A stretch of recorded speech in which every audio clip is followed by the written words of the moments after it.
Good evening, ladies and gentlemen. It's a pleasure and a privilege to welcome you for the first live event again at the Hayek Institute. This time with a very prominent speaker, Yaron Brook, who will be joining us today. We'll introduce him in a second. But for those who join us via live stream, welcome as well.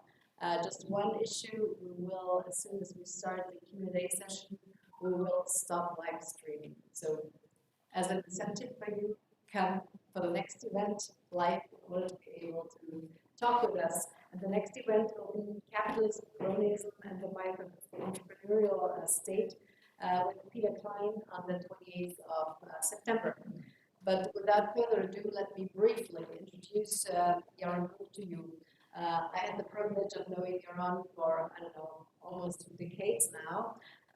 But Yaron is the chairman of the board of the Ayn Rand Institute, and he wears many hats. But one of the hats that you will see as the most prominent is that he's an author, and his books are being published, printed into many languages. He is a very prominent speaker. And listening to Yaron is always a pleasure. And I invite the audience here to really ask questions after his talk. And Yaron can also be heard at the Yaron Brook Show, which airs live on YouTube, and as a speaker, as I already mentioned, many radio programs.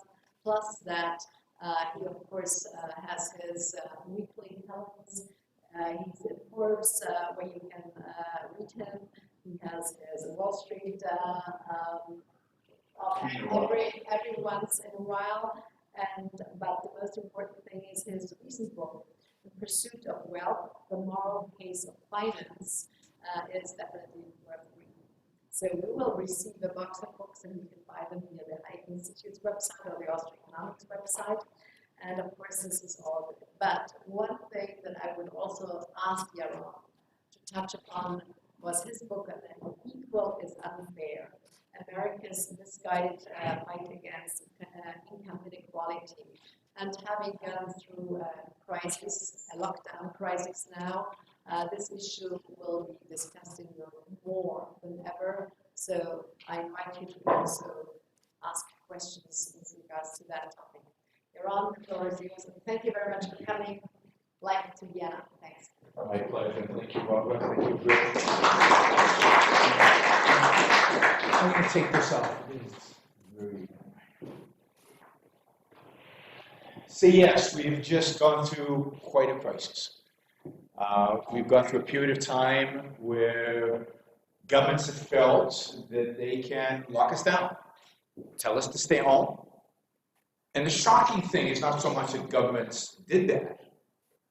I think what's really shocking is that we all accepted it.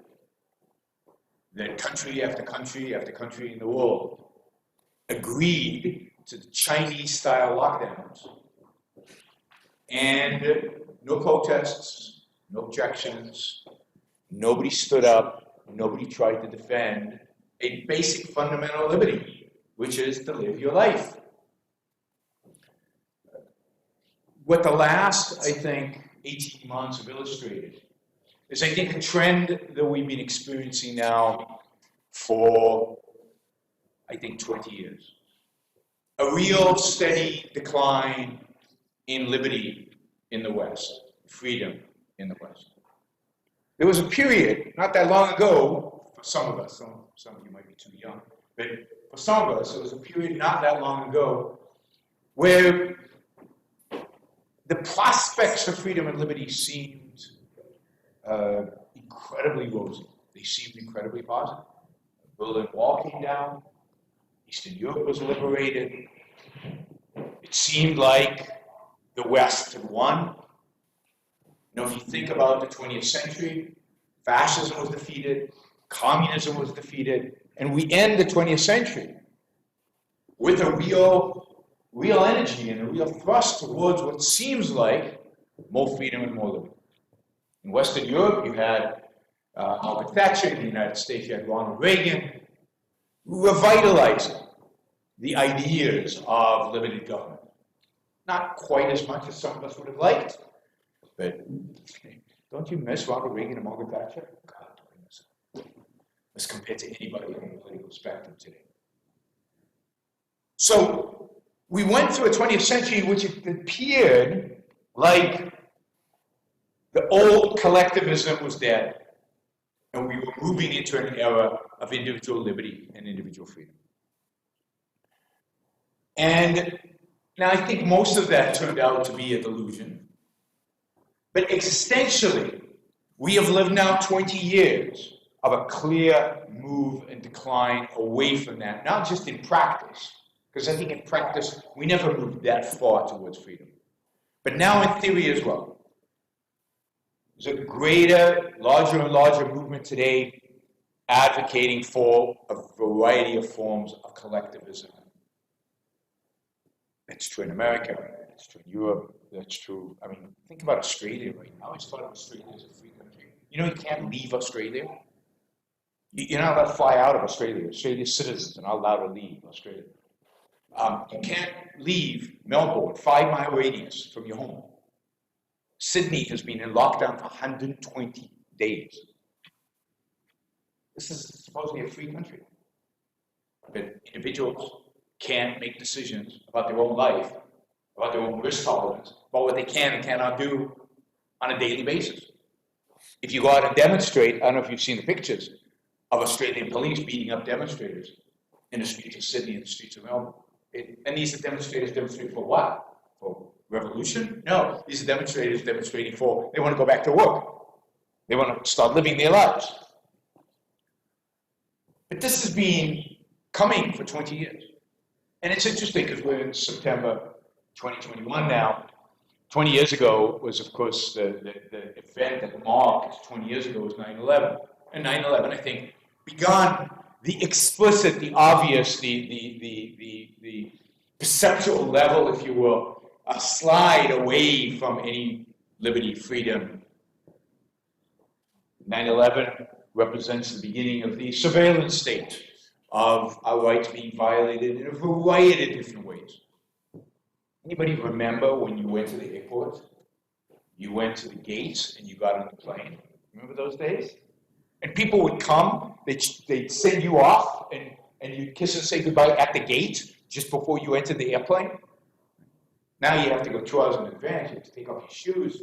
You have to, take out your computers. Why exactly? Nobody can tell you, right? One guy once tried to smuggle a bomb in his shoe, and it didn't work. But now we all have to take off shoes. Somebody once tried to sneak something, but now it doesn't matter. And they can't evaluate you as an individual. They can't screen you in any kind of quick way. No, we all have to do it. I've seen 6-year-old girls being patted down because they might be carrying a suicide vest. A 6-year-old girl, really. So starting in 9/11, the government took on, in the United States, we got the largest reshuffling of government. We got the Homeland Security Department, the TSA, the whole mechanisms, the NSA, they're listening right now, so be careful what you say. Well, don't be careful what you say, because it doesn't really matter, they're listening anyway. The national security, right, the guys who listen in, they listen, it turns out they were listening to emails of Americans, they were listening to our phone calls, collecting our emails, and of course now I'm overseas, so they legitimately could be listening. But they're listening in the US as well. So we saw a beginning of that slide. We got a President Bush, Republican, right, who grew government spending, even if we put aside defense, dramatically.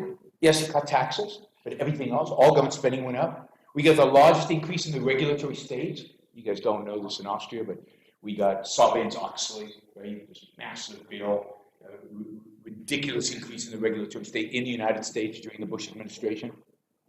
And then, right, so we get this slow decline, wars, security, invasion of our privacy, massive regulatory bills, huge amounts of government spending, and then we get a financial crisis. And what does the world blame the financial crisis on? Who caused the financial crisis?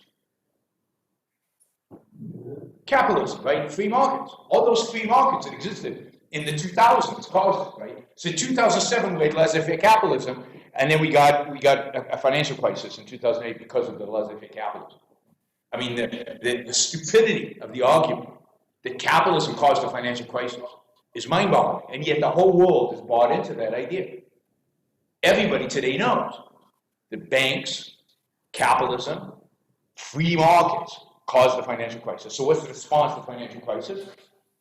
More regulations, more government spending, more intervention in our freedoms, in our liberties. More government, bigger and bigger government, less and less limited. And again, see this across the entire West. And China, by the way. I think the financial crisis is a key time for China. I think up until the financial crisis, they generally want a path to liberalization. They would generally believe, there was a belief in China that capitalism was their future, that's what success meant. And then they saw the West collapse financially, blame it on capitalism, and they said, well, we don't want that. And you start seeing the beginnings of the shift in 2009, 2010, with state intervention, and today, of course, China is becoming all-out authoritarian. So you have three key events over the last 20 years, 9/11, financial crisis, and COVID.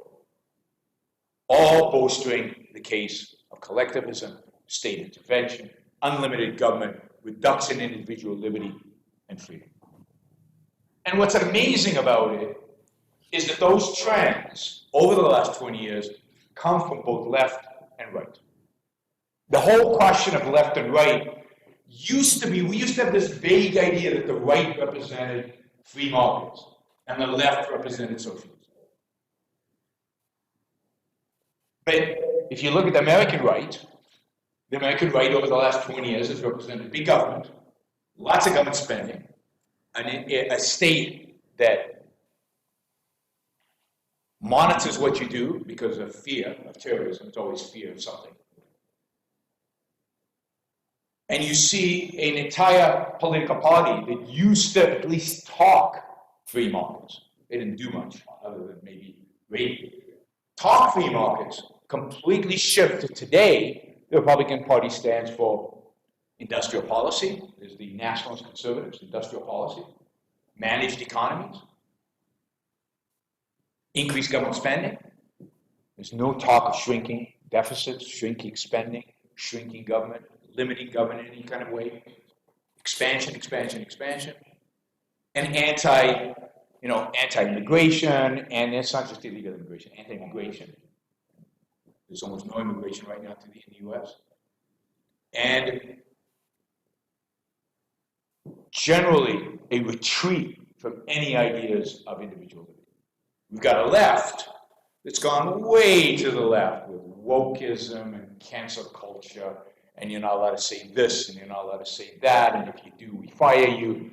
And a left that has become completely intolerant of any ideas that deviate from some kind of religious dogma that they have adopted, right? Whether it's critical race theory or whether it's intersectionality, they change the name of these things every few years. But it's basically the same thing. It's the idea of victimhood. The idea that we should all sacrifice for the victims, whoever they define as the victim of the day.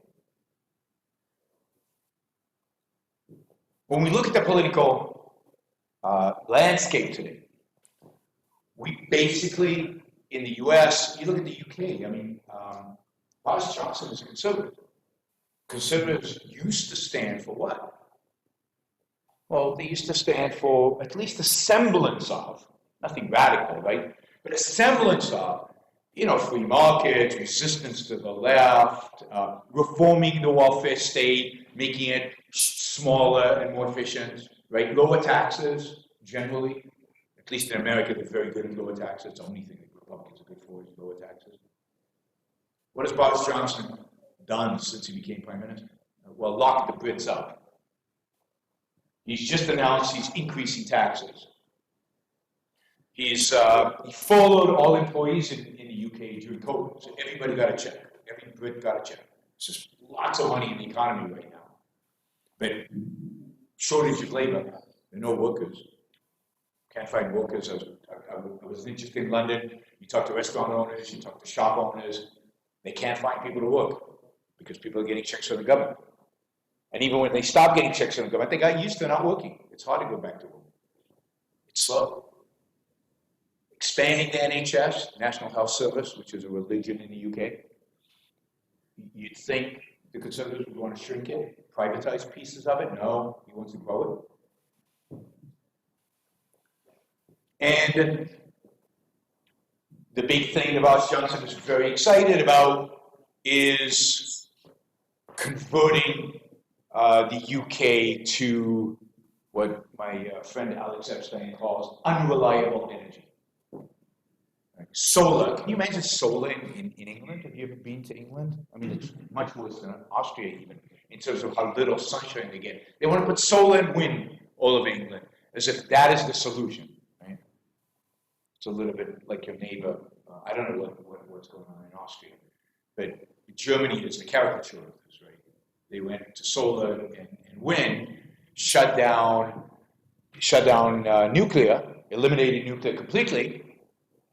And what's happening? They're having to restart old coal plants because they don't have enough energy. Right? So the Brits want to copy Germany, or they want to do it even worse. And this is, again, a conservative, supposedly market-oriented political party. And you can see this over and over again throughout the Western world. There is nobody even speaking the language of free markets. Nobody talking about deregulating, shrinking the state, getting the state out of our economic lives. They're just not there. I mean, the political parties that seem to be successful these days are, center-right, center-left, middle of the road, technocrats who tinker a little bit here and tinker a little bit there and change a little bit here and change a little bit there, but are not actually doing anything, are not actually changing anything, are not thinking long-term. In the meantime, most governments in the West are accumulating debt at an unprecedented level, printing money. Our central banks are creating money at an unprecedented level. Nobody knows where this experiment is going, of zero and negative interest rates. Now, I know people have been warning about this for 10 years, but at some point, there's a price to pay. I think we're paying it right now. We're paying it with zero economic growth, which is what the European Union is experiencing, what the United States is experiencing, what most of the Western world is experiencing. So I keep moving out of the camera. I mean, even China is now reporting low numbers of economic growth, which is not surprising. So we're experiencing it in the things that didn't happen. But a lot worse can happen, given our policies. Nobody in the political world today is speaking up against it. There's no voice, there's no political party representing that. There was no voice, no political parties standing up against the lockdowns. I mean, they were more competing about when you lock and who locks, and vaccines versus masks versus this versus which mandate. But who is standing up against mandates, against lockdowns? I mean, we're all adults. I know they find it hard to believe that we're all adults. Why can't we make decisions about our own health, risk factors, how much risk we're willing to take? If you carry the virus, you should stay home. And if you don't stay home, and if you carry the virus, then the state has a role to prevent you from infecting other people. But if you're not carrying the virus, if you test negative, then you're innocent. The state has no business with you. The state shouldn't be able to tell you what you can and cannot do.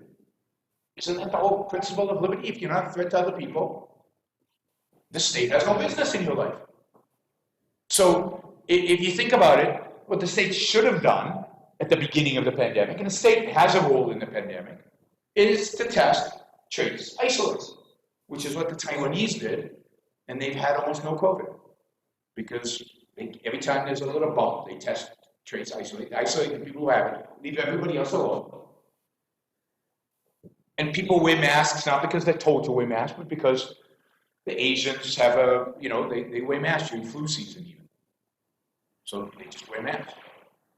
But they're expected to take responsibility over their own lives. We're not, somehow, in the West.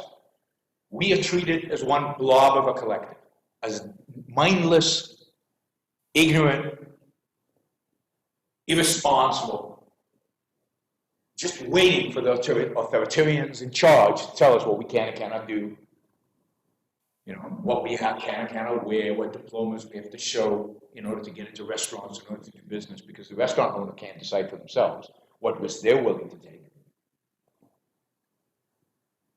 So we've seen over the last 20 years a dramatic increase in state control, state intervention, but more than that.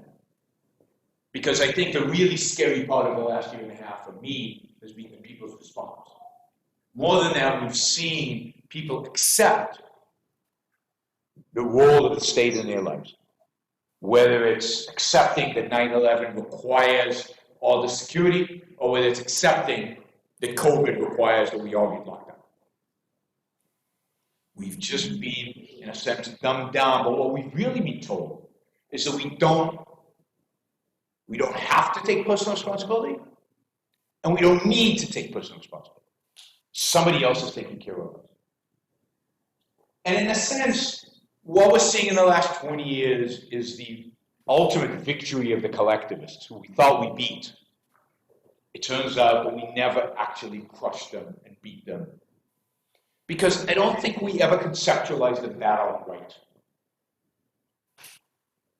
So what is it that characterizes communism, fascism, and our political parties today on the left and on the right, and the people's response out there? What is it fundamentally that characterizes all these statist, anti-freedom points of view? Left, right, center, doesn't really matter. What characterizes them is they're all collectivists. They all don't actually care about the individual. Some of them do it in the name of the state, some of them do it in the name of the race, some of them do it in the name of the proletarian, and some of them do it in the name of the public good or the common interest or whatever.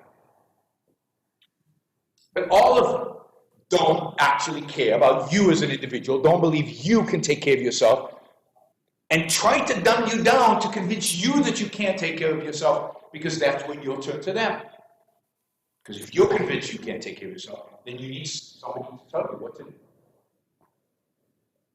What is really won is, in spite of the fact that we defeated communism and fascism, what's really won is the fundamental collectivistic idea behind communism and fascism.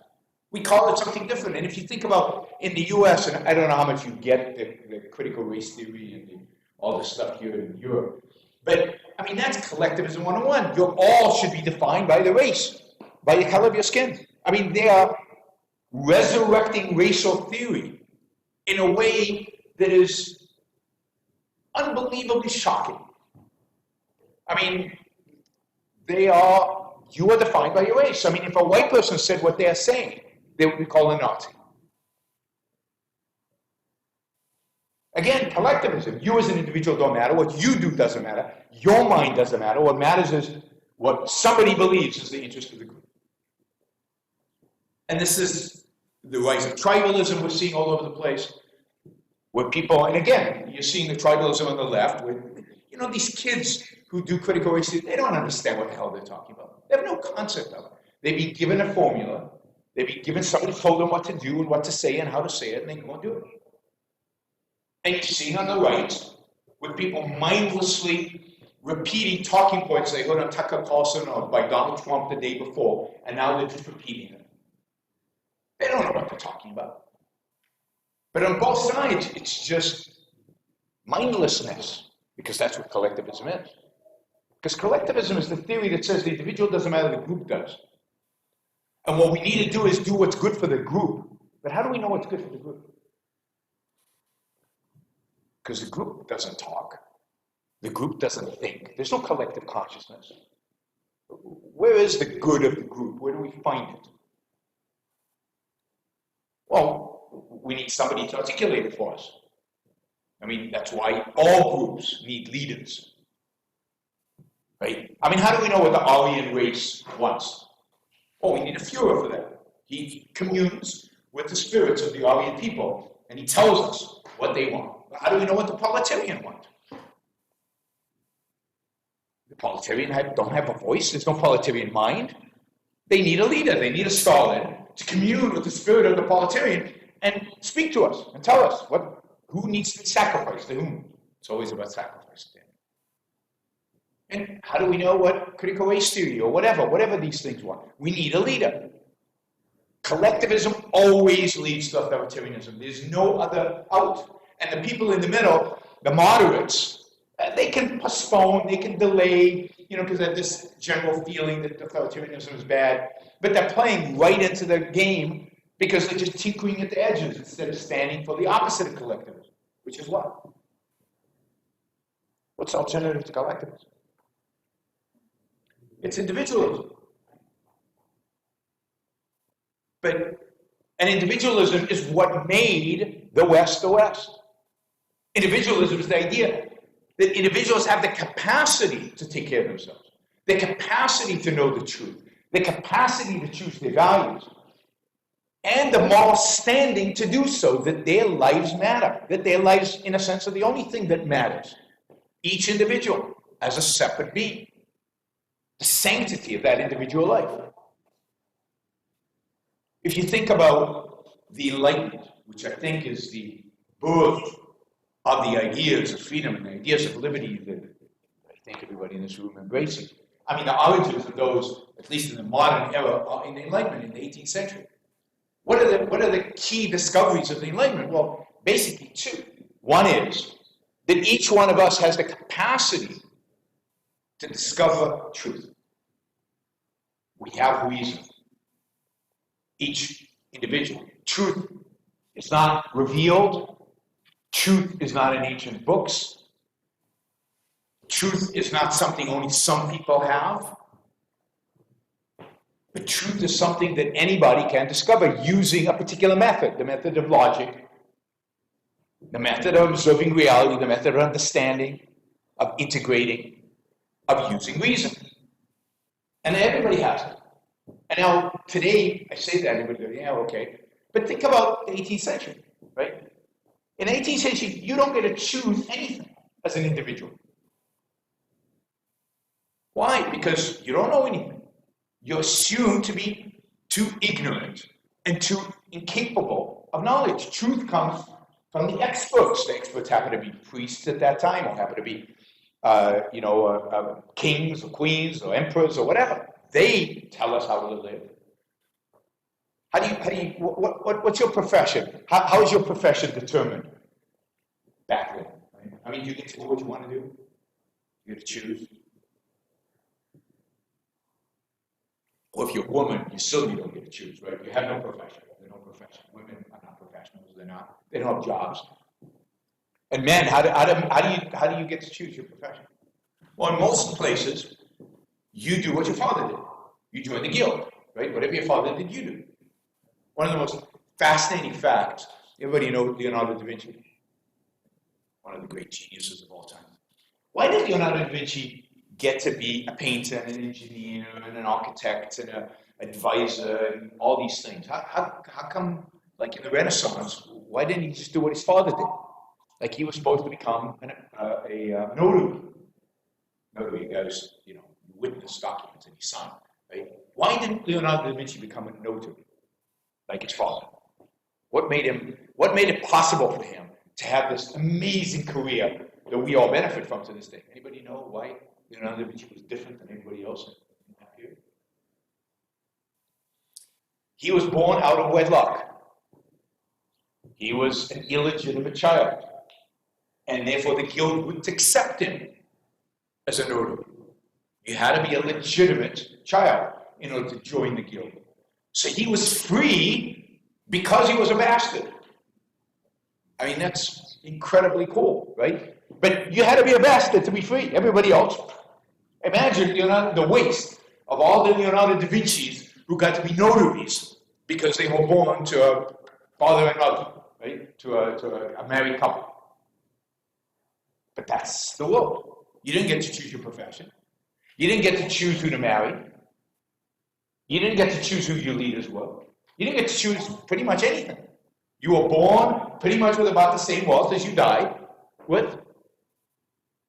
Most people. And that was it. If the king decided there was a war, you went to war. If the king decided something else, you did whatever your lord told you to do. And then suddenly, in Europe, in the 18th and 19th century, suddenly, individuals discover that they have a mind. They literally discover that they can discover the truth. A big part of this is people like Newton teaches us that we can explain the physical world. And if we can explain the physical world, why can't I choose my profession? I've got a mind. I understand what's going on in the world. I'm just as smart as these other guys. Why can't I choose who to marry? And hey, why can't I choose who my political leader should be?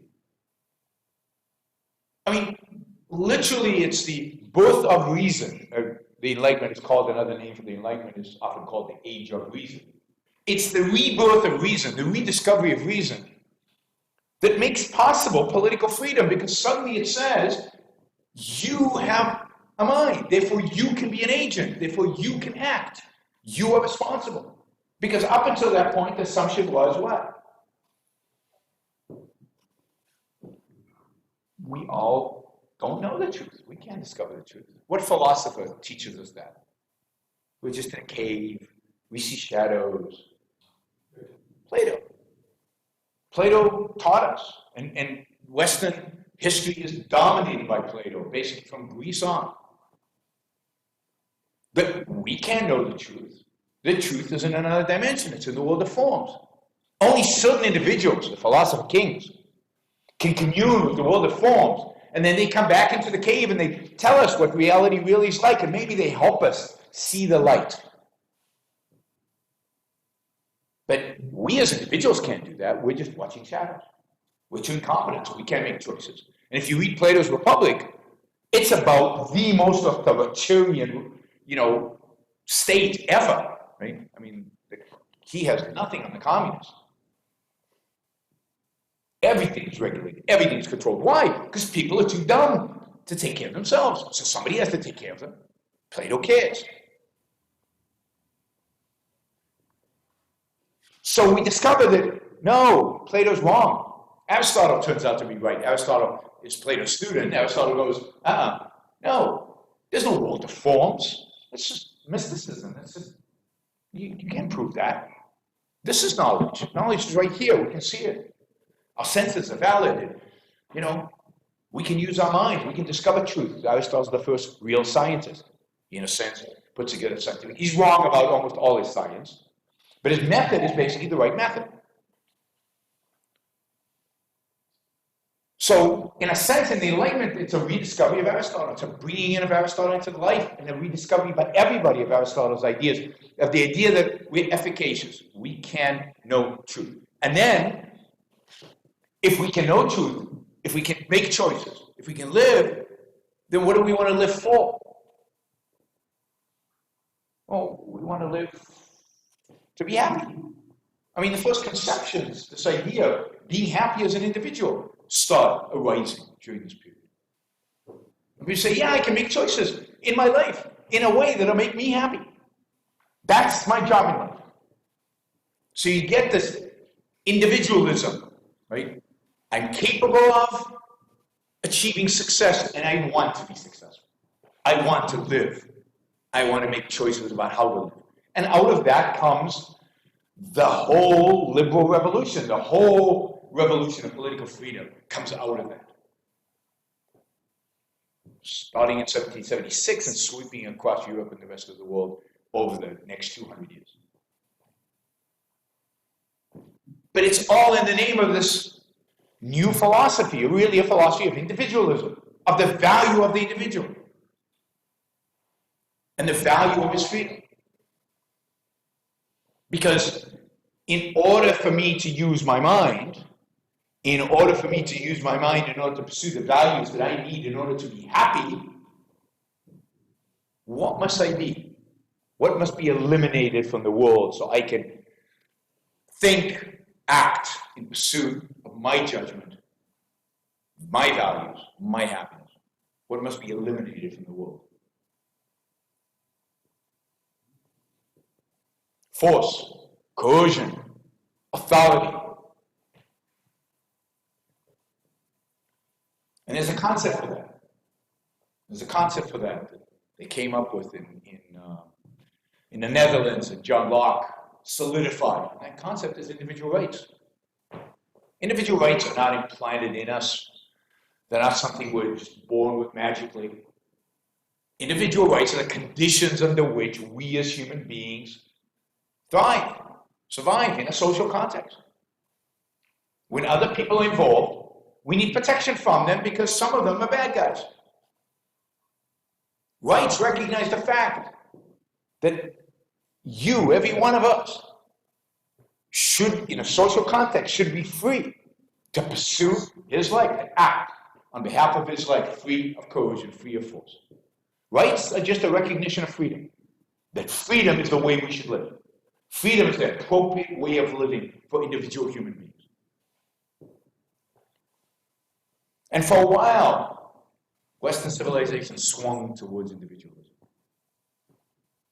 And the benefits were massive. We, became unbelievably rich. Right? Deirdre McCluskey says that what? We made with 300 times richer than we were 200 years ago, or 250 years ago. That's a way underestimating. I've talked to her about this. She agrees with me. Way underestimating, because that's just in dollar terms. But in quality of life, we're a gazillion times. You can't measure how much better our lives are today because of this movement towards freedom and individualism that has occurred over the last 250 years. Just think of how much, where in that calculation do you put having a toilet, running water? You can't measure that. We don't buy that stuff really. Was capital investment made a long time ago? So it doesn't count in the 300, multiple of 300. Or how much, when I count the iPhone, this is considered, this is $1,000, right? Costs $1,000. So how does an economist view, what's the value of this? Well, the only thing we can do as an economist is measure the value of this as $1,000, because that's how much I paid for it. But how much is this worth to me? Much more than $1,000. And if you think about what it would take to replicate this 15 years ago, we're talking about millions of dollars. And even then, you probably couldn't get away with it, right? And what is the value of my ability to sit in Vienna and read a bedtime story to my son in California? I'm making this up because my son is long gone out of the house. So, but, what's the value of that? You can't measure that in dollars. You can't measure it in dollars. So, but it's more than 300 times. So it's thousands and thousands. Our life today is so good. And we have no appreciation for that, for the material value that we have today. All a result. Freedom is a result of individualism. But you see, nobody has defended that individualism immediately. When the Enlightenment ends, the collectivistic forces start up attacking the values of individuals. Whether it's Rousseau, Kant, Hegel, Schopenhauer, Marx, Nietzsche, they're all anti-individualists. They're all collectivists. I mean, Hegel, what's the greatest value for Hegel? Socialism. The state. We're all supposed to be absorbed into the state. That's the key. Individuals don't matter to any of these philosophers. And it's a broadside attack against the Enlightenment, against Aristotle. Plato will not die. Plato keeps coming back. And we today are cruising along on some of the values and virtues of the Enlightenment, on some of these ideas of individualism that some people out there still have a little bit of. But they're being eroded, they're being chipped away at constantly by the forces at our universities, as our schools, our intellectual forces that constantly talk in terms of collectivism, in terms of what's good for the state, for the country, for the group. And again, they define the group differently every time, but it's always at the expense of the individual. It's always the case that the individual is expected to sacrifice for some group. And again, the right has its groups, the left has its groups. So what we need, I think our mission is to resurrect the idea of individualism. To bring it back. It's always been to fight for the Enlightenment values. It's to reject collectivism.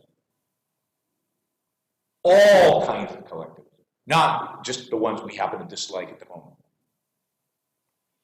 If you look at the political map today, left and right, I find myself hating them, at least in the United States, almost equally. They each want to violate my rights. They each want to control me. They each want to step on me. They each don't care about me and you as individuals. And the whole conception of left and right, which comes out of some silly thing in the, I guess, French Parliament right after the French Revolution, where the people who sat on the right were X and the people who sat on the left were something else. Comes out of that. It's not ideological. It's not fundamental. I've come to the conclusion it needs to be scrapped completely. This whole, because it feeds into as if there's an opposition, right? They're all collectivists. So they should all be grouped together. So I'd like us to see us redraw the political landscape. Collectivism over here and individualism over here. And put all the collectivists together where they belong. Communists and fascists can be side by side because they're both the same thing. And all the different variations of collectivism, the socialists and the various nationalists of various forms. Everybody who wants, the nationalist in the sense of state above individual, the nationalists who want to sacrifice you for the sake of some idea of the state. All of them should be on this spectrum. And then there's nobody over here, which is sad. But that's our goal. Our goal is to get us over here. And over here is individualism. Over here is when the state is there to be our servant. Our servant in doing what? Protecting our freedom. That's it. There's no role for the state other than to protect our rights. Leave us alone. We can figure out viruses. Indeed, the solution to viruses is not coming from the state. It's coming from private individuals. Turkish immigrants in Germany discovered the Pfizer vaccine. Right? I mean, children of Turkish immigrants, to be more. Those evil Turks. They're the ones who came up with the Pfizer vaccine. Moderna. Anybody know how long it took Moderna and BioNTech in Germany? How long from the day the Chinese put up the DNA of the virus, how long did it take them to have the formula for the vaccine? A month, 2 months, a year? Well, less than a year because we had the vaccine in a year. 2 days. Literally 2 days.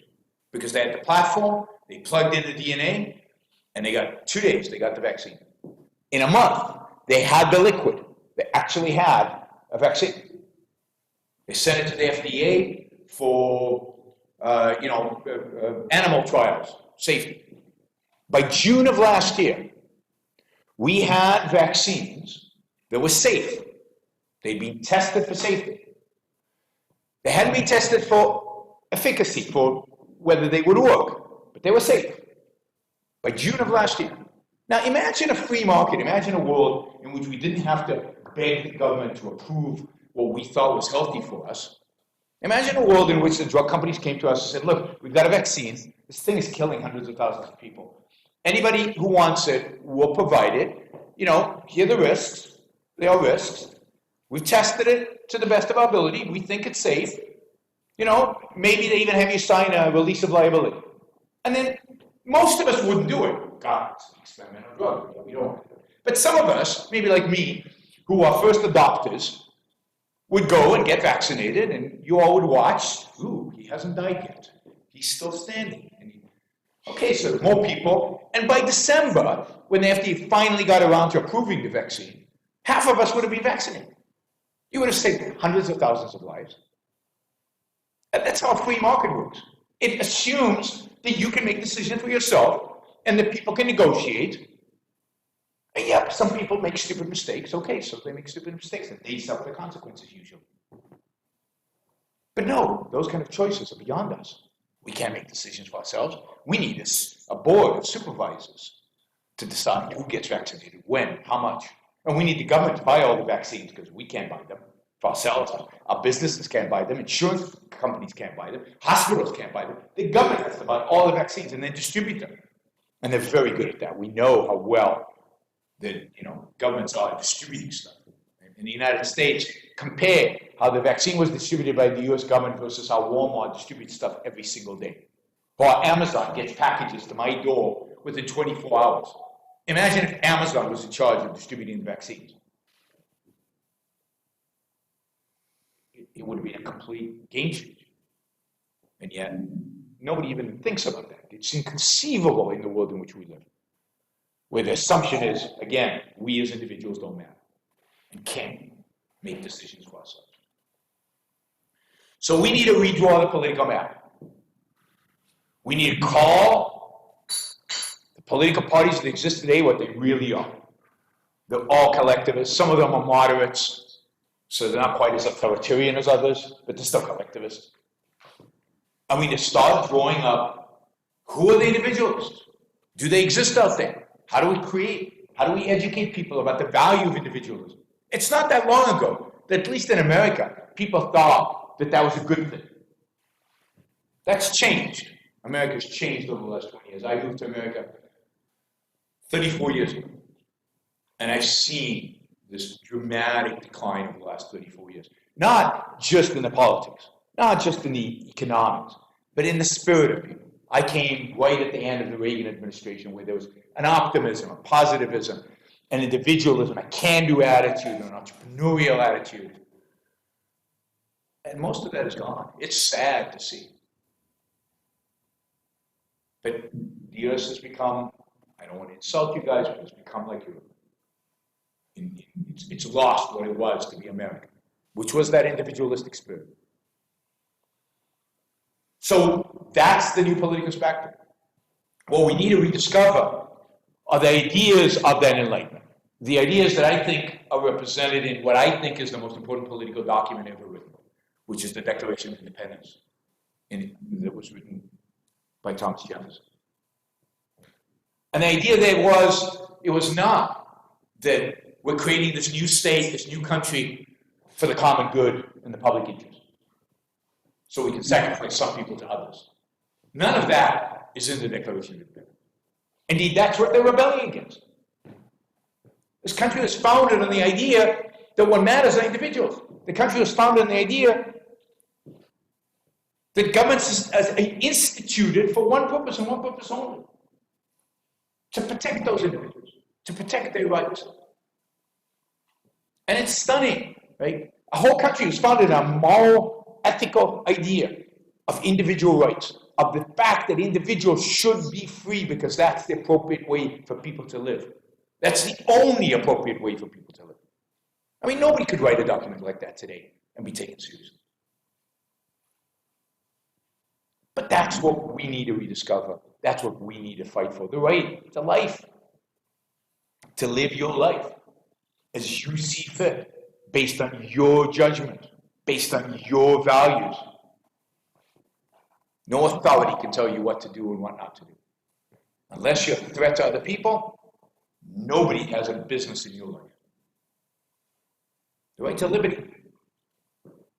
Each one of us has a right to think, write, speak. And nobody has a right to stop us, block us, interfere, use force against us, tell us some thoughts unacceptable. Well, they can tell us, but they can't do anything about it. We have a right, they cut this out, but we have a right to property, to earn our own living and to keep it and to use it as we see fit. There's no property rights anymore. We have to get environmental approval for everything you do on your own property. You have to get the state's approval of what you build on your own property. Why is it yours if they need to approve what you do? You have to have government inspectors to come in if I renovate. If I chop down a tree in California, you need permission from the state. In what sense is it my property? I'm just leasing it from the government. I need permission from them to do anything. And try not to pay property taxes, and you suddenly discover that you're only paying rent. It's not yours. And of course, we all work hard. We make a living, and then half of it's gone before it even reaches us. Right? Property. What right to property do we have in the modern state today? 50%, over 50% is not yours. And they could raise it any time. They can take it whenever they want. There's no principle that says that it's your money. And indeed, the way politicians even talk about taxes, they talk about, you know, how much they're leaving you. Right? It's as if it's their money and they're nice guys and you get to keep 40%. Isn't that nice of them? They've got everything upside down. Again, they're assuming, like the kings did, that everything is theirs, and no, I'm letting you use it right now. Be happy, because I'm letting you. That's the attitude of everybody. You have a right to life, to liberty, to property.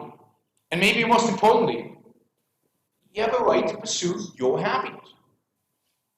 It's your life, your values, your mind, your judgment, your decisions. And that's what we should be really fighting for. It's the right to pursue happiness. That's something I think we inspire young people around. They've got a whole future in front of them. And who's going to make them happy? I mean, we're at the Hayek Institute. So, I mean, Hayek said that it's a problem of calculation. And it is a problem of calculation, central planning, right? But it's much more than a problem of calculation. It's a problem of fundamental knowledge. Nobody knows how to make me happy except me. Nobody knows how to make you happy except you. There is no meta-knowledge that says your values have to be X, Y, Z. You have to do this to be happy. You have to make those decisions. And if somebody else imposes those things on you, they're not yours, and therefore they won't make you happy. Happiness is personal. Values are personal. So it's not just an issue of calculation, it's an issue of you can't even get the data. Often we don't even know exactly what our values are. Part of life is figuring them out. So a vision of the pursuit of happiness, a vision of individualism, a vision of freedom is what we need to be fighting for. Coalitions with the existing political whatever, I think, are a waste of time, and worse than that, they compromise us. The challenge is, how do we shift the debate, the discussion, and start fighting for what really matters? And that's freedom and individualism. Thank you.